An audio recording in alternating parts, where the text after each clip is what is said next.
Wow, hello everybody. Nice to see everyone.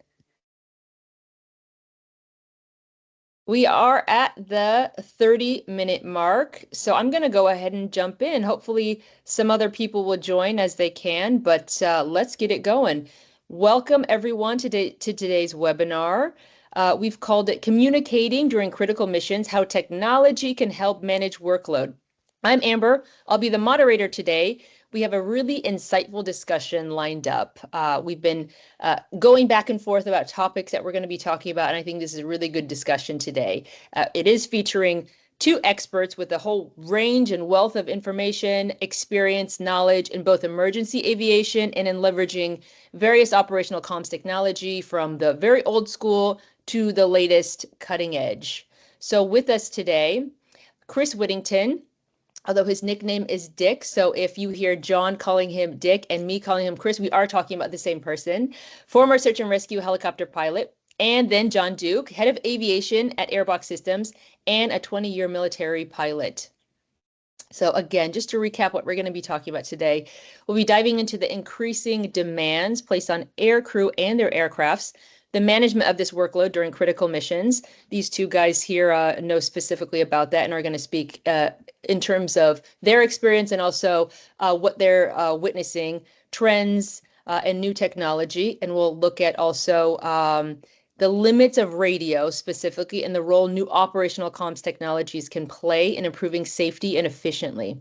And then throughout the whole thing, the whole webinar, please feel free to drop in questions. But at the end specifically, I'll be taking some space for audience questions. So let me introduce a little bit more detail. I'm not going to go through their whole careers. That would take, well, the length of the webinar, to be honest. But I wanted to give a couple points on the speakers that are particularly relevant.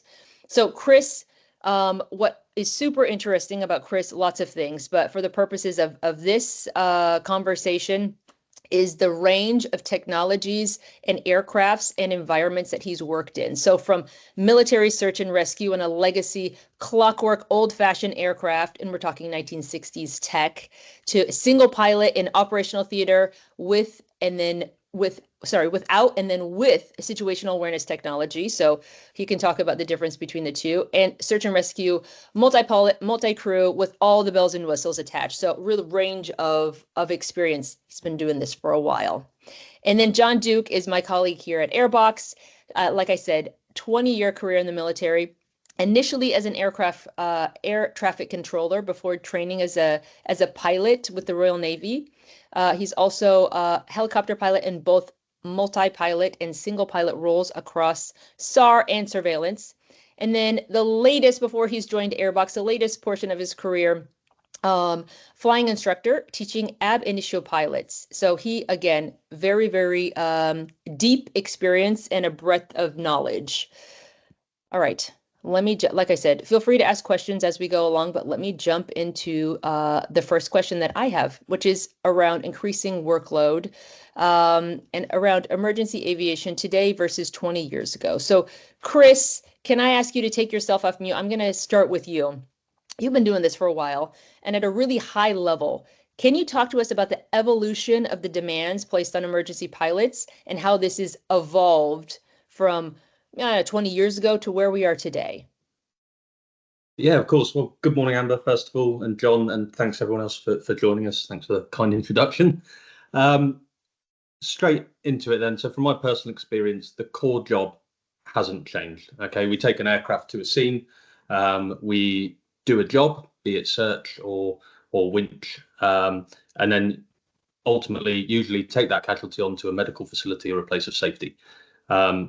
What makes things a bit trickier sometimes is this can sometimes take place in poor weather or cluttered airspace, areas of intense aerial activity, military areas, things like that.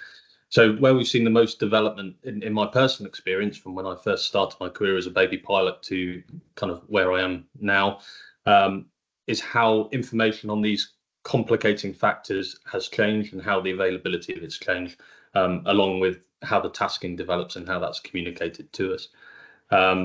One big difference in the military, certainly in the Air Force and Royal Naval aircraft, the radar was in the back. It's a key tool for all weather search and rescue. Not a problem at all. We had very competent radar operators in both services. But if the aircraft commander or always the P1 is in the front, then that information from that piece of equipment has to be communicated to the front, and that's always verbally. And in a search and rescue aircraft in particular, communications inside the aircraft can be, quite cluttered anyway. And if more information has to be passed than is necessary, then that's a big development there with the radar going into the front. Another factor there is weather, a big factor in search and rescue and any critical mission helicopter operations. Both the forecasting models and the methods of communicating what the weather's going to be have drastically improved in the time that I've been doing search and rescue. So that's a big one that we found as well. NOTAMs, you could probably have a whole webinar just on NOTAMs. I think most of us agree it's quite an antiquated system, but being able to have a pictorial representation of those NOTAMs on an aviation map, I think has increased safety and allowed us to brief better the kind of stuff that's happening in our area of operations. The big one, radios. We're still using radios, and in critical mission helicopter operations, there's usually a few radios going on. Some are air traffic control, some are Coast Guard, some are tasking authority, some are ambulance control, some are police.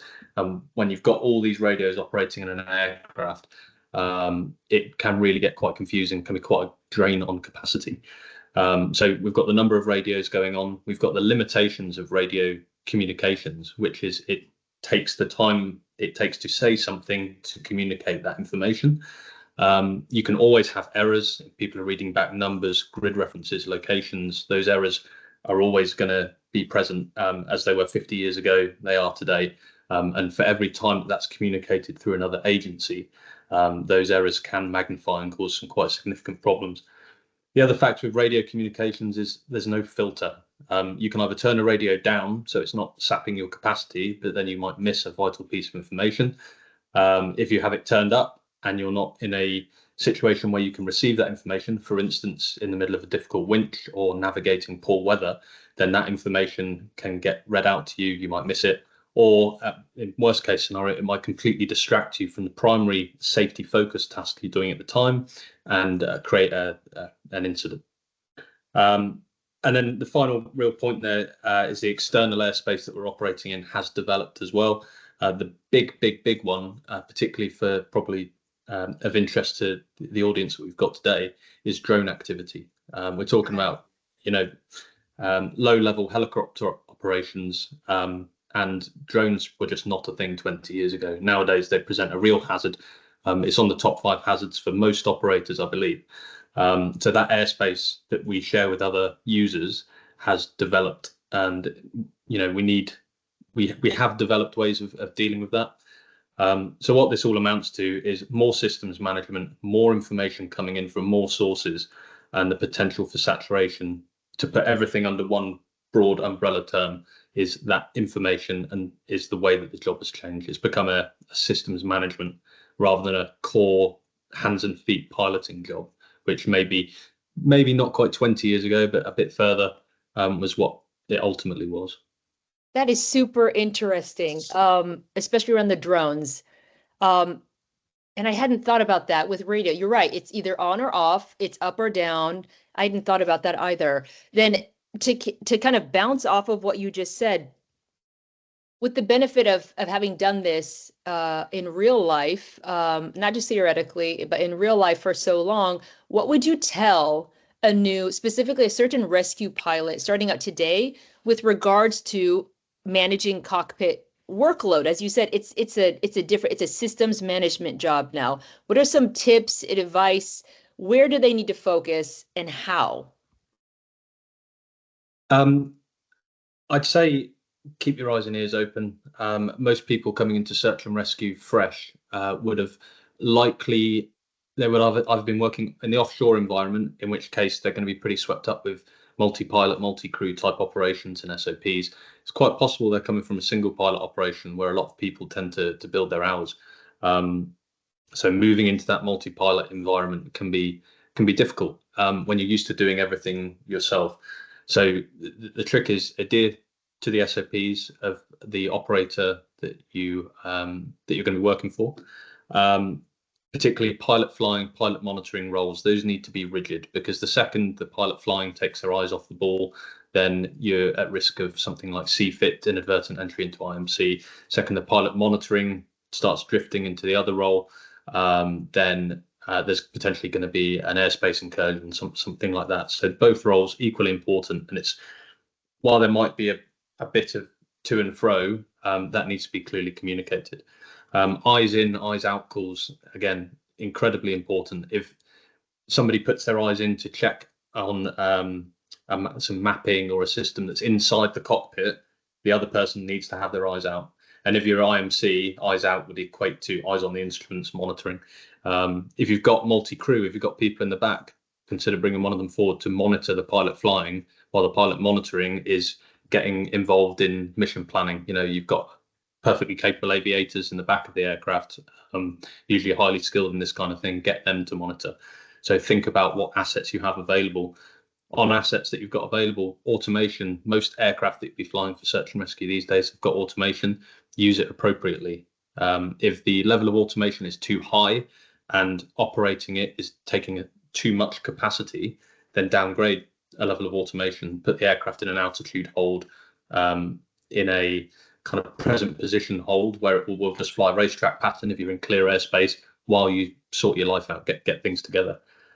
External agencies, if you've got them on the radio, use them, get them to tee up landing sites, get them to tee up ambulances, get them to ask for the weather at different things, which means that you then don't need to ask air traffic control for weather at potential airports. They can then filter the information, because they're trained to do that, and give you the appropriate information at the appropriate level at the appropriate time. Again, completely offloading.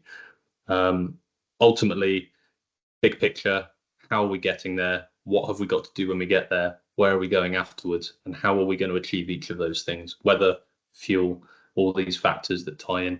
And if it all gets a bit much, slow everything down, step back, and give yourself time, give yourself space. Nobody wants search and rescue. Everyone gets this idea of Hollywood, The Guardian, people running out to aircraft. Nothing.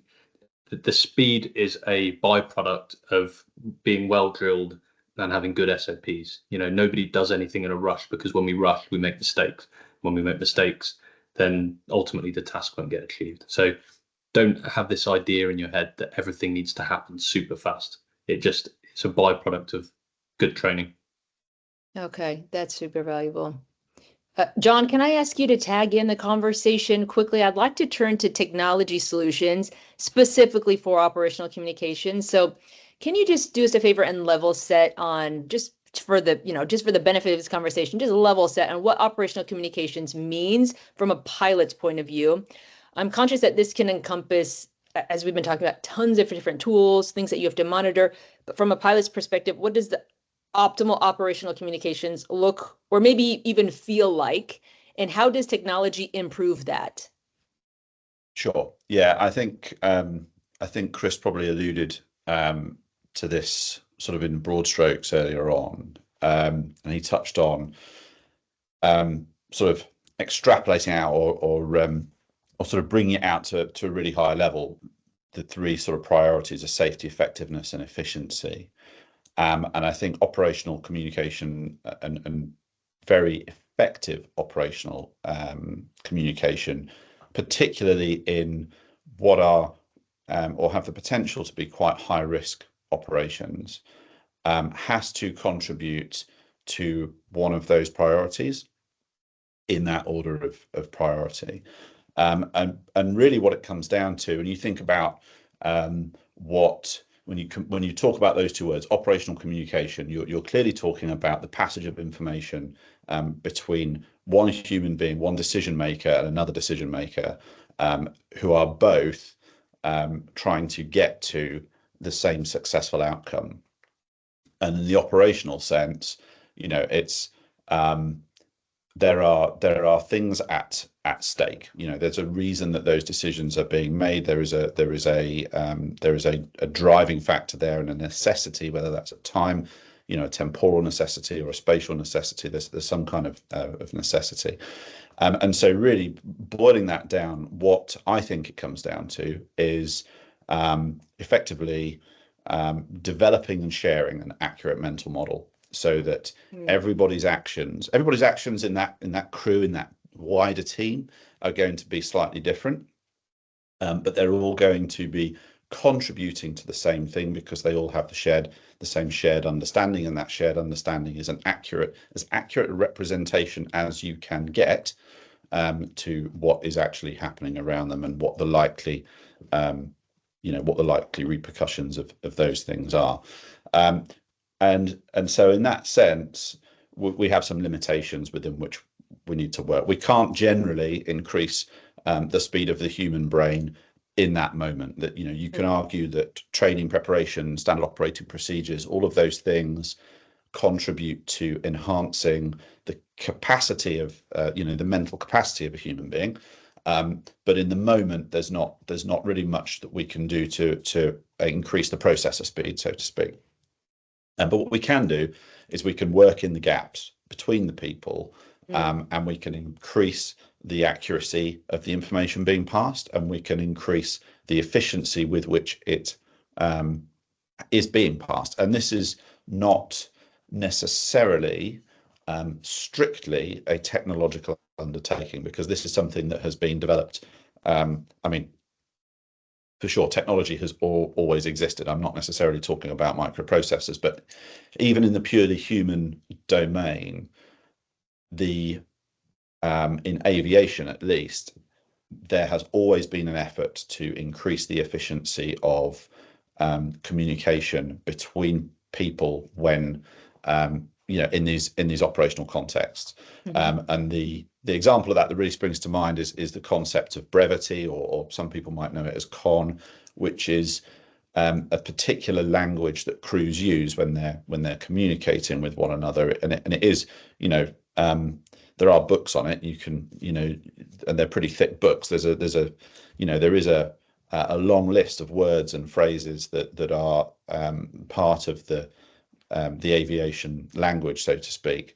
But many of those are specifically designed to be concise, to have a singular meaning, in order to minimize ambiguity and maximize the efficiency with which concepts are communicated. And the one that springs to mind for me, which will probably ring some bells, I'm sure, for Chris, is and this is not necessarily global, but this is how I was trained, was when we were discussing whether the winchman was either attached or disconnected from the winch. It was only those words. It was never any other words. If they were on the wire, they were attached. If they weren't, then they were disconnected. So there's this drive to be more concise, the drive to minimize ambiguity. And you asked what operational communication, what good high quality operational communication looks like, feels like. I think I best characterize that through behavior. Viewing the entire team, you will see that each person has a discrete role, but they act as one. Things happen fast, for sure, as Chris said earlier. Things are happening at pace, but there's never a sense that they're being rushed, because the changes and the challenges that they experience have already been predicted and discussed. Options have been identified, validated, rejected or selected, held in contingency or enacted already, because that mental model has been effectively shared throughout the entire team, and everybody understands what stage of the plan they are at, and what might happen next, and what influence they have over that next step. And that is what it looks like and feels like at its best. I can't honestly say that you would be likely to see the absolute best example of that particularly often. And that's not because of any failing of the people involved. It's all to do with the challenges that exist around communicating at that kind of level under those sorts of conditions. There are challenges around access to information. Is the information you know, what relevance does it have? How do you gauge that relevance? How do you decide the probability? Because it is a highly probabilistic undertaking. How do you decide the probability that that information will be of value to you, and how do you weight that information? And even within systems that have a very high data integrity, I can think of a system off the top of my head that was a certified system in the cockpit of a very modern aircraft that I was flying up until quite recently, where the operating constraints of that piece of equipment meant that it could give you reasonable accuracy in one axis but not in another axis. So how much do you trust the information? How the ephemerality of that information? How long is it going to exist? How long is it going to be relevant? Talked about radio communication. That radio communication happens in real time, and then it's gone. It's lost to history unless you've taken a note of it and you've noted it down accurately. It doesn't stay around. It doesn't sort of hang in the air for you to refer back to later on. And I understand that there are systems that will record radio and allow you to play it back, but then you're into the challenge of time. You know, how much time do you have to perceive and synthesize that information before you're required to act? And so, yeah, there are a lot of challenges. The challenges around the limitations of the equipment, challenges around the limitation of the human being and their perception. The one that gets trotted out quite a lot, particularly around communication, is the sort of the Mehrabian model of, you know, whatever number it is, 80% of communication is body language. It turns out it's a bit of it is a myth. It doesn't really apply in the setting that we're talking about, but the reason it doesn't apply there is because of all these rules and procedures and processes that have been put in place through lessons learned over time. And so kind of in summary, to answer your question, what does good operational communication look like? It looks like a job being completed extremely competently by a group of people acting with one purpose, who have multiple different lines of communication. And, you know, a good example is going to involve verbal, you know, written, visual, digital communication happening all of the time in order to achieve that effect.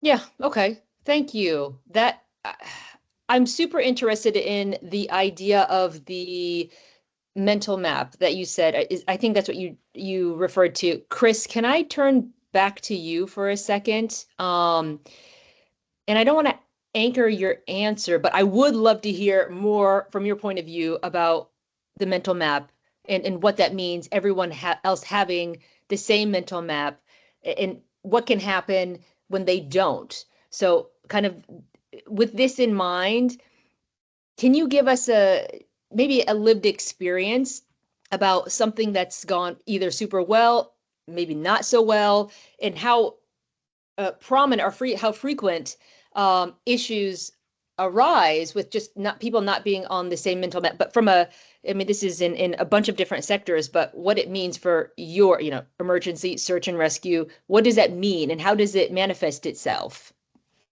Yeah, sure. I think, you know, this happens more often than we'd care to admit, but what changes is the severity of that.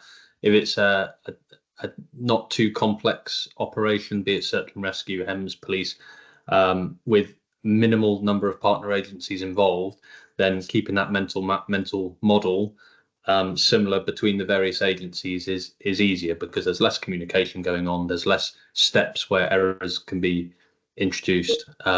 Where it can start to go wrong is if you've got a lot of people involved. This would normally be a search, where you've got ground teams, you've got a tasking authority, you've got a search coordinator, you've got potentially multiple air assets.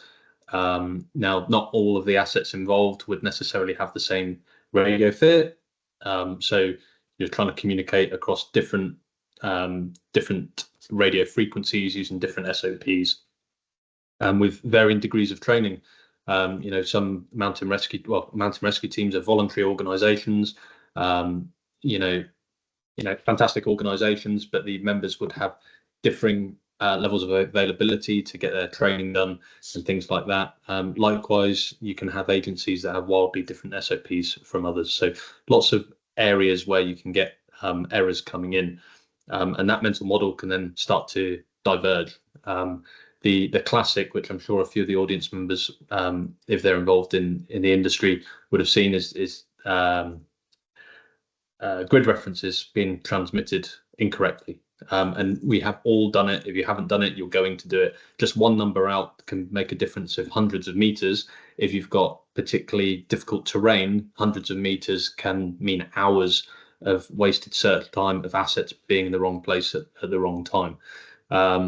So that mental model, that mental map, which, you know, all the members of the aircraft might think that they're all singing off the same hymn sheet, have the same mental model, whereas it might differ drastically to what the guys on the ground are talking about. The way that we tend to overcome that, even with all the technology that we have nowadays. Yeah, I just got a message there from Rob Backus. What 3 words? Great facility, but there's lots of errors that can be introduced if a word there has. Let's say one of the words, for those not aware, what 3 words, I'm sure most people are, but it's a way of, in theory, simplifying the Ordnance Survey National Grid system. So it's not just a series of numbers, it's 3 distinct words that give you I think it's 3 meters by 3 meters square position anywhere in the world. But if one of the words is, for instance, cup, somebody might mishear that over the radio as cups. And rather than searching a field in Oxfordshire, you might be searching the desert in Oman. Because there's no kind of particular way that we can work out that those words attribute to a place on Earth. So again, those errors can be introduced there.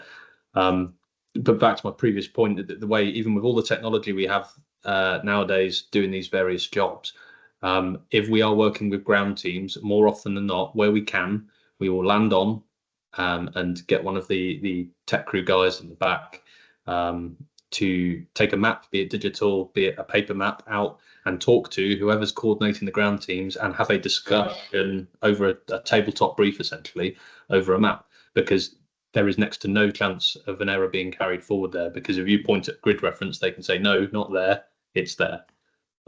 So we still have these quite old school ways of getting around problems that the digital age and advanced radio communications has brought in, because while we can talk to each other, we can also introduce errors. Whereas if we're operating autonomously, the theory is that we're just working off the information that we got at tasking, which hopefully would be right. I think I've answered your question. Yeah, and that rolls me into the next question that I want to ask both of you two. Comms and situational awareness technology is constantly evolving, although, you know, kind of in general, seemingly not at a lightning fast pace as a whole. How do you two, with your working experience, but also with the technology developments and evolutions that you've seen and what you can see into the future, how do you see the relationship between emergency aviation and these technologies developing in the future, particularly as these cognitive demands that we talked about on aircrew continue to grow? Chris, let me start with you, and then John, I'd love to hear you, probably with your, also a little bit with your airbox hat on as well. Yeah. How do I see them developing? Ideally in tandem with partner agencies, because while the way things at the moment work well, and I can't speak for NPAS or HEMS, those aren't jobs that I've currently done, but a lot of the stuff is kind of bolt on afterwards. They're not integral to the aircraft necessarily. And if they are integral to the aircraft, then our partner agencies tend not to have sight of them. So as these technologies develop, it would be really good if they could develop alongside the partner agencies in mind that are meant to be the end user, because then we can optimize them both for the end user in the aircraft and the guys on the ground that ultimately are coordinating the variety of kind of critical missions that we're talking about here. I think also consultation with the end user, with the air crew that are going to be using them, be them tech crew or flight crew up front. That's pretty important, because a big part of this is user interface, which, you know, while there are some fantastic engineers and software developers coming up with this stuff, it's a pretty difficult task to imagine themselves doing all the other tasks required around operating an aircraft while using a piece of technology, and there might be things that they wouldn't necessarily have thought of. So I think engagement with the end users in the aircraft is important as well. And then finally, I think the SOPs need to develop with the technology. Something can be bolt on and it's fine, but it will always be an addition to the multi-crew SOPs for operating the aircraft. And then it's kind of, and check your iPad and do this. Whereas as much as possible, if the SOPs for the piece of technology that that we're potentially discussing could develop, alongside the rest of the aircraft, then it all becomes as organic as possible, and I think it becomes more efficient, more safe, because you're not having to remember to do something else because you've been trained to do this in a certain way, and it's not bolt on. I think that's more of a nice to have, because we can adapt, we can think outside the box. That's inherent in the jobs that we do, but again, it just makes it that little bit better. All right, John, what do you think? Yeah, I think Chris has touched on some really interesting points there. The point about the bolt-on aspect of certain kit, I think, is probably the one where we're seeing the most change at the moment. It feels like we could be seeing the most change. I think there is, and I'll probably be challenged on this, and rightly so. But it feels to me as though historically the aerospace industry has led the development of technology, which has then been adopted by the wider public. And it seems to me that there may be a shift going on now, where actually the public adoption of technology is leading certain aspects of the aerospace industry. And so instead of seeing high technology flowing out of aerospace and into the public domain, to give an example, some of the advanced waveforms that we use for mobile communication have their origins in advanced radars. We're seeing it go the other way. So we're seeing technology adoption in the cockpit environment that was designed really for other markets, or for consumer audiences in some cases, and that presents some challenges, not least of which Chris has already alluded to, which is kind of the bolt-on factor. And I think the way that I would like to see those two industries develop is, yes, in with a degree of synchronicity, but I think also with a degree of understanding that realistically, taking the very cutting edge, the absolute cutting edge of technology on the high street, let's take AI as an example, and injecting it into the cockpit as a tool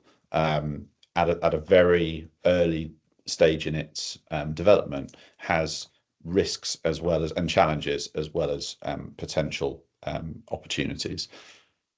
I won't dwell on the AI bit that may come up in questions later. I don't know, but there are some really fascinating questions around the extent to which AI can be used to support aircrew and the challenges that it brings as well.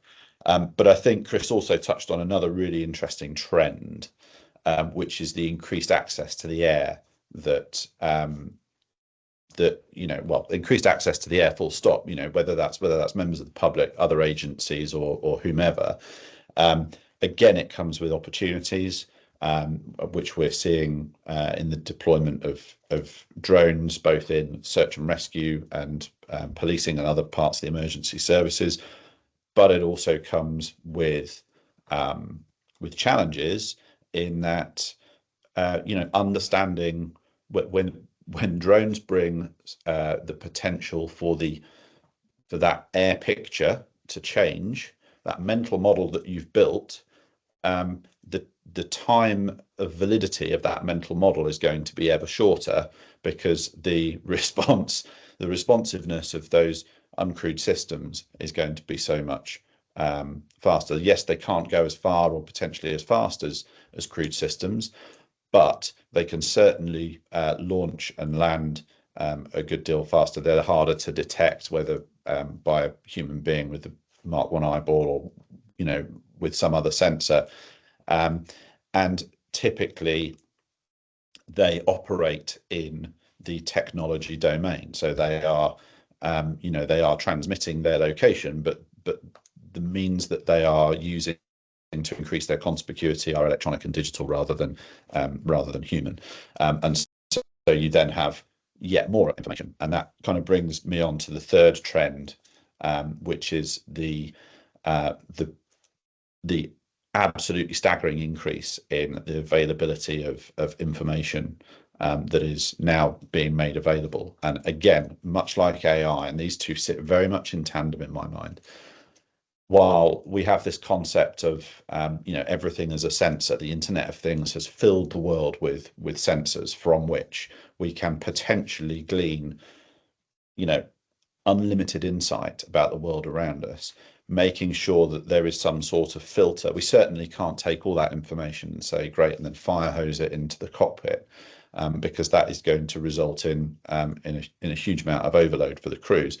So what tools we can use to filter that information, how should we use that information, what information does it make sense to provide. And furthermore, it comes back to a point I made earlier about the weighting that goes on among crews about the information that they're consuming.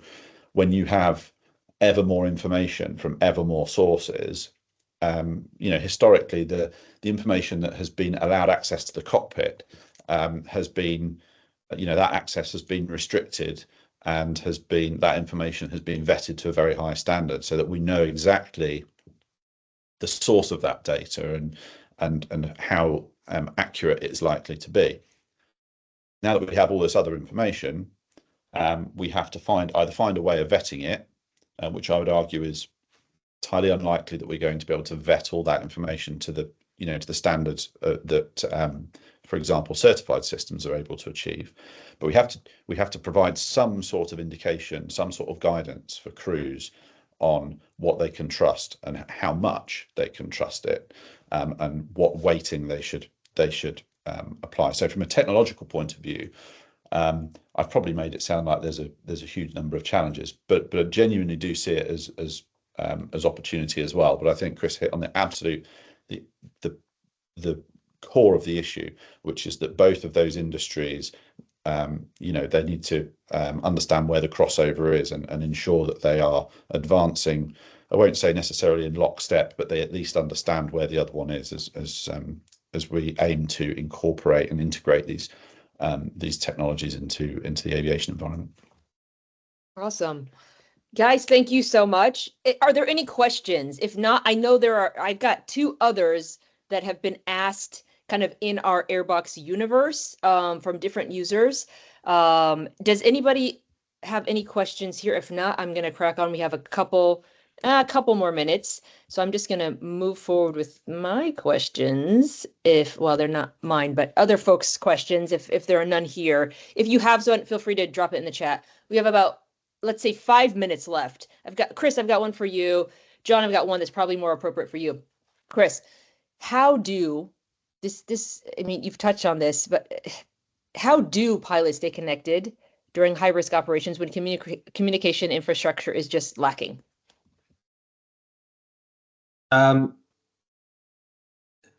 Ideally, we would like to use VHF, UHF radios. Okay, so that's most of the time that's the gold standard that we're currently using in the industry.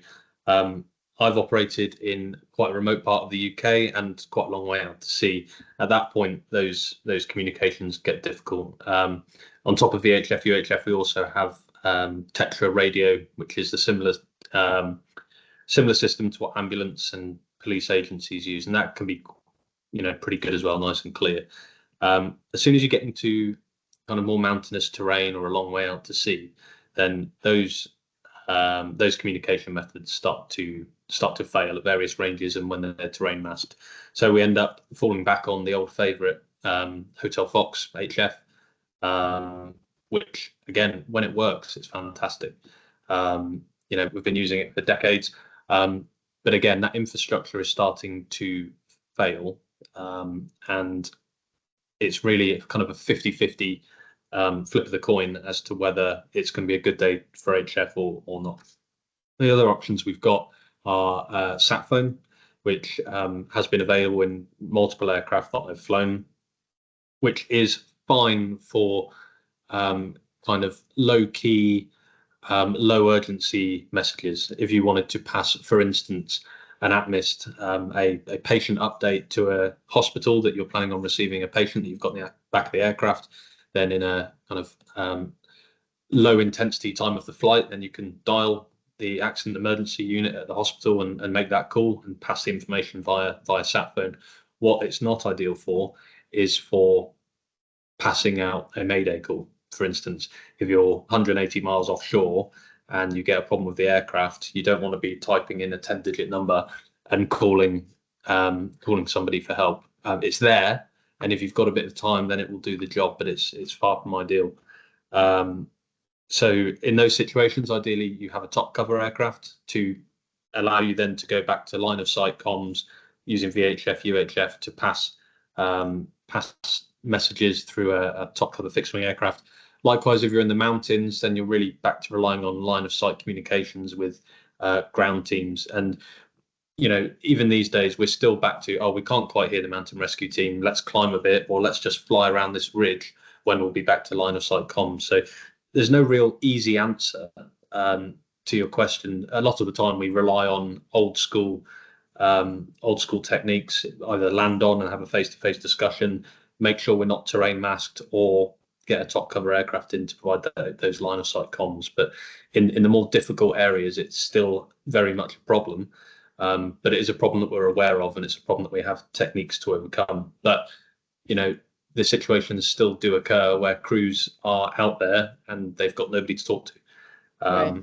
Just have to, at that point, you're an autonomous unit, you know what the job is, and you do it, and you keep trying until somebody gets hold of you. The one big problem is sometimes a tasking authority, for instance, might want to check up on you. And I have had an occasion in the past where the sat phone started ringing during a particularly difficult winch at 4 o'clock in the morning to get an update. And when the sat phone starts ringing in the aircraft, what we spoke about earlier about filtering out communications, that then kind of blasts all other communications in the aircraft. So absolutely right that somebody's looking after you, but it's just really highlights that problem that's there, which is sometimes you have to pull back on methods of communication that are far from ideal, albeit functional. Got it. Thank you for that, John. In, I don't know, let's say 60 seconds, could you answer this next question, which is really very specific to business? What are the cost implications for smaller HEMS and EMS organizations wanting to adopt better operational comms and situational awareness technologies? Great question. One that certainly would take more than 60 seconds to explore in full. But I think largely they're the same problems and the same challenges that affect all emergency operators, and that's part of the problem. Is that in smaller organizations, the resources are not necessarily abundant, and therefore you have to be able to be more efficient, and you have to be able to be more versatile in the way that you approach some systems that might be discrete systems in larger organizations or multiple systems. You're going to need to effectively boil that down and use one system to do multiple jobs. And I think actually there's a degree of advantage in that, really, because the drive to that drives integration, and it drives problem solving, and it drives solutions to some of the problems that Chris has just addressed through using novel technologies or using existing technologies in novel ways. Sat phone integration, instead of using the phone element, using the data element to inflate a Wi-Fi bubble inside the aircraft. All that sort sorts of things. But ultimately, the problem remains the same. It's the fact that you're only going to get a good outcome if your understanding of the world around you matches reality as closely as possible. That's what you're trying to achieve. You're looking at a chessboard, and with a varying degree of ability to see the pieces on it. You can start with a map and you can just see the board, or you can have a GPS and see the queen, which in my view is what you represent as a helicopter, because you can move as you please. But unless you can see all the other pieces and how they're interacting with one another, you haven't got the complete picture. And that is the sort of facility and the sort of challenge that Airbox is trying to address. And if that sounds like a problem that anybody on the call has, then I would be delighted to speak to them about it. Thank you. Perfect. That brings us to the close of today's session. Thank you, John. Thank you, Chris, for sharing your insights, coming on to talk to everybody. Thank you, everybody, for attending. For those, just as John said, who want to learn more about Airbox systems, see a demo, or just learn what Airbox is about, if you don't already know, please reach out to John. I'm going to go ahead and share his email address. I have not actually asked him if I could, but I'm going to go ahead and do that. So I'll share his email address on a follow-up email, and look out for more webinars from us, for more topics similar to this and others.